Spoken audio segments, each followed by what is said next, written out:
안녕하세요. 청취자분께서 보내주신 노년의 욕망과 존엄에 관한 자료들 오늘 아주 깊고 자세하게 파헤쳐 보겠습니다. 오늘 주제가 바로 노년의 성인데요. 사실 우리 모두 언젠가는 마주할 이야기인데도 이걸 입에 올리는 순간 분위기가 갑자기 좀 어색해지곤 하죠.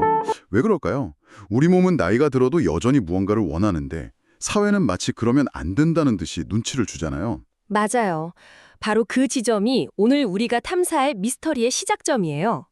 몸의 신호랑 또 사회의 규칙 사이에 거대한 균열이 있는 거죠. 네, 그래서 오늘은 정말 탐정이 된 기운으로 한번 추적해 보려고요.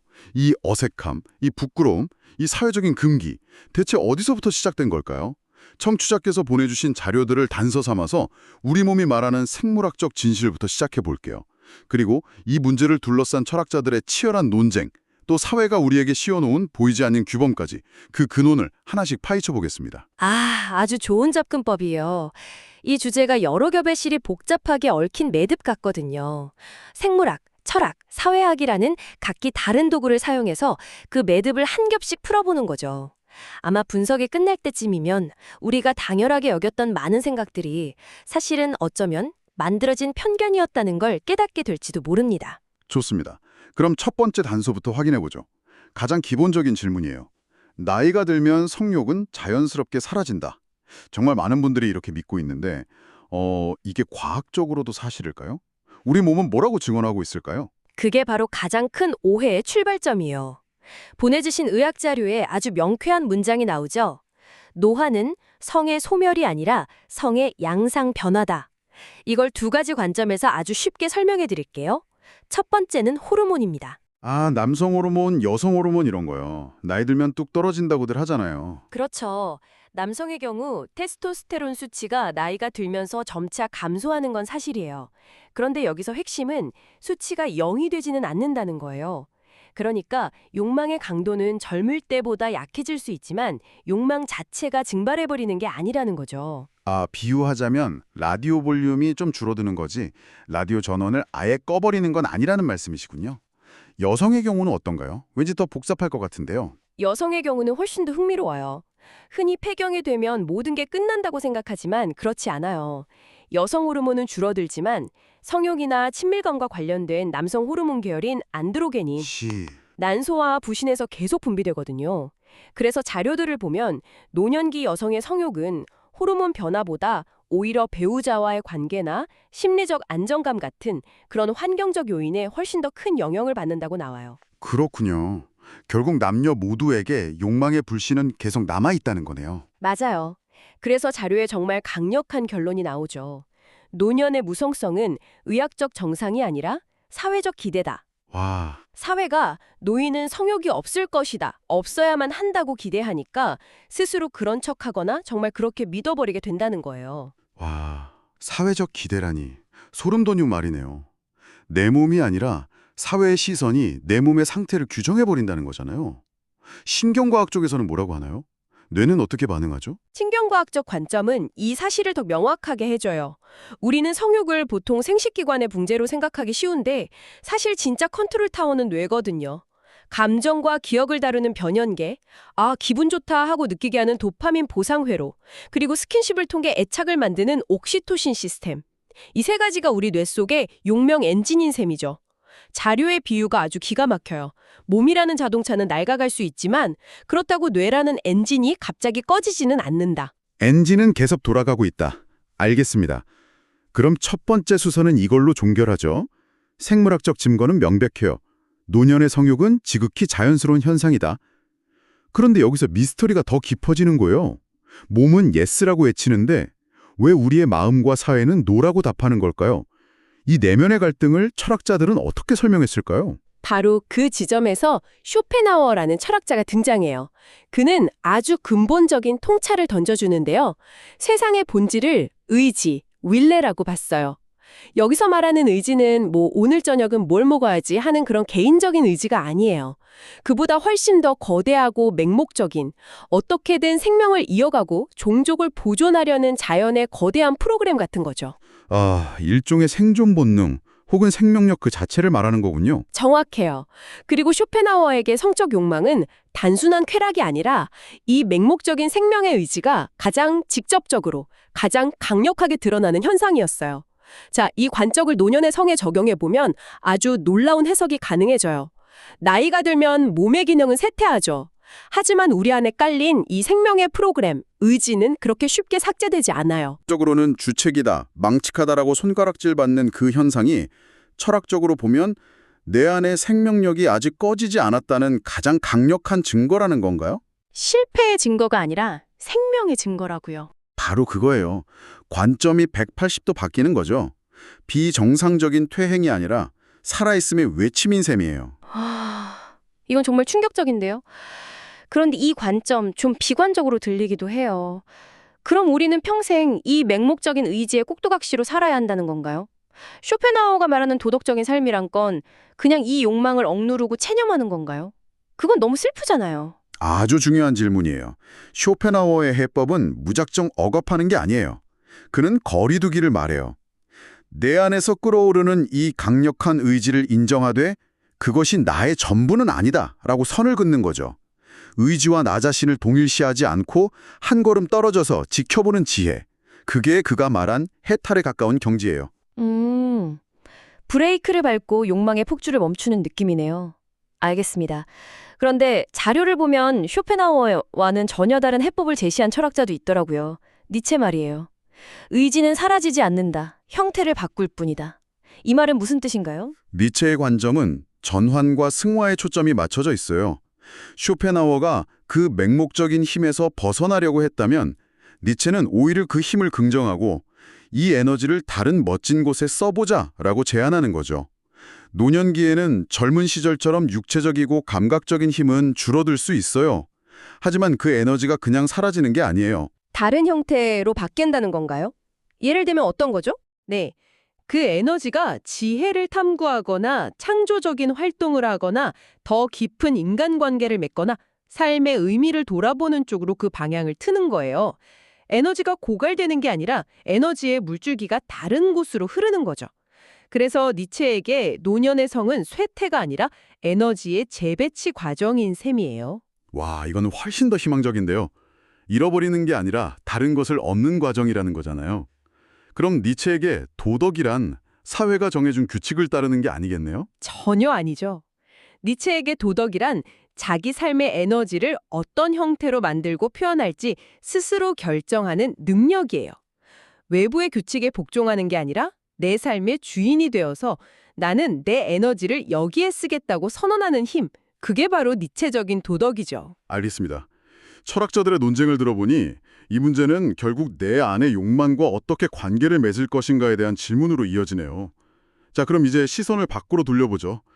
내 마음은 그런데 사회는 왜 이렇게까지 노년의 성에 대해 부정적인 걸까요? 여기서 심리학과 사회학의 관점이 등장합니다. 프로이트가 리비도는 늙지 않는다고 했다면서요. 네, 프로이트 이론의 핵심 중 하나가 바로 성적 에너지인 리비도인데요. 이 리비도는 평생에 걸쳐 그 대상과 표현 방식을 계속 바꿔요. 어린아이가 손가락을 빠는 것부터 시작해서 청소년기의 이성에 대한 관심, 그리고 노년기에 이르기까지 리비도는 절대 사라지지 않는다는 거죠. 그럼 노년기에는 리비도가 어떤 형태로 나타나나요? 직접적인 성관계는 줄어들 수 있지만 그 에너지가 사라지는 게 아니에요. 다정한 대화, 좋았던 시절에 대한 회상, 따뜻한 스킨십, 손주에 대한 애정, 혹은 내면의 판타지 같은 다른 형태로 주소를 이전해서 나타난다는 거예요. 그렇다면 프로이트 관점에서 진짜 문제는 성욕 그 자체가 아니라 그걸 억지로 누를 때 생기는 거겠나요? 정확해요. 프로이트에게 진짜 병은 욕망이 아니라 억압이에요. 사회적 시선 때문에 혹은 스스로가 부끄럽다고 생각해서 그 자연스러운 에너지를 억지로 누르면 그 에너지는 사라지지 않고 우울증이나 신경증 같은 다른 비뚤어진 형태로 터져 나온다고 봤어요. 결국 문제는 억압이다라는 결론에 이르는군요. 그렇다면 그 억압은 어디서 오는가? 바로 이 지점에서 사회학자 미셸 푸코가 등장하는 거죠. 언제부터, 누가, 어떤 기준으로 노인의 성을 부적절하다고 규정했는가?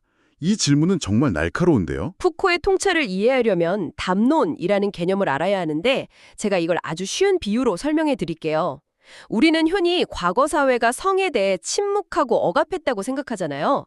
푸코는 정반대라고 말해요.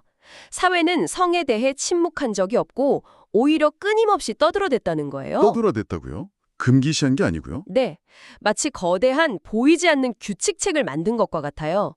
사회는 그 규칙책에 정상적인 성과 비정상적인 성을 아주 꼼꼼하게 분류하고 정의했어요. 예를 들어 정상적인 성은 결혼제도 안에서 아이를 낳기 위한 목적으로 하는 것, 이런 식으로요. 그리고 이 규칙책에 들어맞지 않는 모든 성적인 행위, 예를 들면 동성애나 노년애성 같은 것들은 비정상, 질병, 변태라는 이름표를 붙여서 관리하고 통제해왔다는 거죠. 와, 그럼 노년의 성에 대한 터부는 자연스러운 게 아니라 사회가 만든 그 규칙책 때문에 생겨난 인위적인 거라는 말이네요? 바로 그겁니다. 생산이나 생식과 관련 없는 쾌락은 불필요하거나 위험한 것으로 분류된 거죠. 그래서 푸코에게 도덕이란 그 사회의 규칙책을 맹목적으로 따르는 게 아니에요. 오히려 그 규칙책이 어떻게 만들어졌는지 깨닫고 거기서 벗어나 나 자신과 새로운 관계를 맺는 기술을 만들어가는 거예요. 이 이야기는 시몬 드 보부아르의 지적과 연결되면서 정말 뼈아프게 다가옵니다. 사회는 노인을 생산성 없는 존재로 만들고 동시에 욕망 없는 존재로 규정해버린다. 보부아르는 이걸 존재론적 차별이라고 불렀어요. 노인의 성을 부정하는 건 단순히 하나의 행동을 금지하는 걸 넘어서 노인이라는 존재 자체를 더 이상 완전한 인격체로 보지 않는 차별의 일부라는 거예요. 사회에 더 이상 쓸모가 없으니 욕망 같은 인간적인 감정도 가질 자격이 없다고 보는 거죠. 그래서 자료의 핵심 문장이 이렇게 말하잖아요. 노인은 욕망하지 않는 존재가 아니라 욕망할 권리를 박탈당한 존재다. 권리의 박탈이라 정말 중요한 관점이네요. 자, 지금까지의 수사 결과를 종합해보면 이 미스터리의 범인은 자연이 아니라 사회라는 결론이 나오네요. 우리 몸은 자연스럽다고 말하는데 사회가 만든 규칙과 편견이 그걸 부자연스러운 곳으로 만들어버린 거군요. 그럼 이 낡은 규칙을 버리고 우리는 어떤 새로운 윤리를 이야기할 수 있을까요? 마지막으로 철학자 레비나스의 관점이 아주 인상 깊었어요. 네, 레비나스는 성에 대한 우리의 생각을 완전히 뒤집어 놓아요. 보통 성을 힘, 소유, 정복 같은 개념과 연결하기 쉬운데 레비나스는 정반대로 봐요. 그에게 성이란 타인 앞에서 나의 가장 연약하고 무방비한 모습을 드러내는 자신을 노출하는 사건이에요. 힘의 과시가 아니라 약함의 공유라는 거군요. 맞아요. 이 관점에서 보면 노년의 성은 완전히 새로운 의미를 갖게 돼요. 젊을 때의 성이 힘과 매력을 과시하는 것과 연결될 수 있다면 노년의 성은 서로의 늙고 약해진 몸, 그 취약함 자체를 받아들이고 공유하는 기쁜 교감이 될 수 있다는 거죠. 그렇다면 레비나스에게 진정한 윤리란 이건 해도 되고 저건 안 된다는 규칙 목록이 아니겠네요? 전혀 아니에요. 그에게 윤리란 단 하나의 장면에서 시작돼요. 바로 타인의 얼굴을 마주하는 것. 상대방의 얼굴 앞에서 나의 모든 욕망과 계획을 잠시 멈추고 이 사람을 위해 내가 무엇을 할 수 있을까라고 묻는 책임감. 그것이 바로 모든 윤리의 시작이라고 말하죠. 자, 길고 긴 탐사를 마쳤네요. 그럼 이 모든 논의가 우리에게 궁극적으로 말해주는 건 뭘까요? 한번 정리해보죠. 우리는 오늘 생물학부터 윤리학까지 정말 다양한 렌즈로 노년의 성을 들여다봤어요. 생물학적으로는 노화가 성의 소멸이 아니라 변화일 뿐이라는 사실을 확인했고요.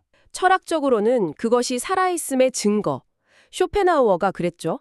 또는 다른 형태로 전환되는 에너지, 이건 니체였고요. 그런 가능성을 봤죠.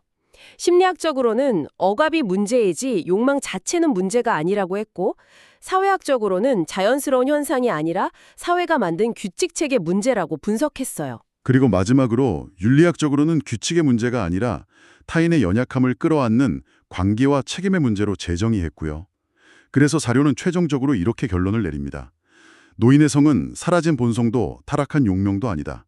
그것은 살아있음의 증거이며 관계를 원하는 몸의 언어이며 우리 사회가 아직 해석하지 못한 욕망이다. 저는 오늘 분석에서 딱 한 문장을 기억해야 한다면 이 문장을 꼽고 싶어요. 도덕이란 욕망을 없애는 것이 아니라 욕망과 맺는 관계를 바꾸는 일이다. 억누르고 외면하는 게 아니라 내 안의 욕망을 똑바로 들여다보고 그것을 어떻게 건강하게 표현하고 타인과의 관계 속에서 어떻게 책임질 것인지를 고민하는 과정. 그 자체가 바로 새로운 도덕이라는 뜻이죠. 정말 깊은 울림을 주는 마무리네요. 여기서 마지막으로 청취자분께 질문 하나를 던지면서 마무리하고 싶어요. 만약 노년의 욕망이 자료의 표현처럼 사회가 해석할 언어를 잃어버린 탓에 오해받는 것이라면 혹시 우리 삶 속에는 그런 욕망이 또 있지 않을까요? 우리가 잘 모른다는 이유로 혹은 사회가 이름 붙여주지 않았다는 이유로 스스로 오해하고 억누르고 있는 또 다른 욕망들 말이에요.